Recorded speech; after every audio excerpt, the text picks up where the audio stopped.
أنا علاء رمضان زيان، قائد كشفي. لطالما وجدت نفسي مستمتعا في قيادة الرحلات الخلوية والتعلم من التجارب التي أواجهها مع فريقي من الكشافين. مع كل صباح يعد لبداية رحلة جديدة، أستيقظ وأنا أشعر بالإثارة والترقب. إن هدير الرياح بين الأشجار وسط الخطوات الأولى على المسارات غير المعروفة دائما ما يثير بداخلي إحساسا بالتحدي والمغامرة. التحضير لرحلة خلوية ليس بالأمر الهين، بل هو كنز من التنظيم والتخطيط المحكم. أحرص دائما على اختيار المسارات التي تناسب مستوى خبرة فريقي، حيث أن التحديات والتعلم يسيران جنبا إلى جنب.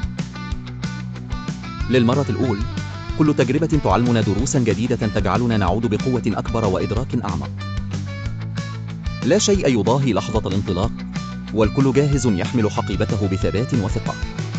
هذه اللحظات ترسخ في الذاكرة، لا سيما عندما نقف على قمم الجبال نشاهد الأفق اللامتناهي يمتد أمامنا. وفي طريقنا نتعلم التعاون والعمل الجماعي، وكيفية توزيع المهام، ومواجهة التحديات بروح الفريق الواحد. إنه شعور لا يوصف حين ندرك أن تضافر جهودنا جميعا يمكنه التغلب على أصعب العوائق. فالطبيعة دائما تعلمنا أن نقدر كل ذات جمال ونعرف معنى التناغم والتوازن. نترك أثرا طيبا في الأماكن التي نزورها، ونحمل آثارا من الطبيعة في قلبنا لتذكرنا دائما بأهمية المحافظة على البيئة.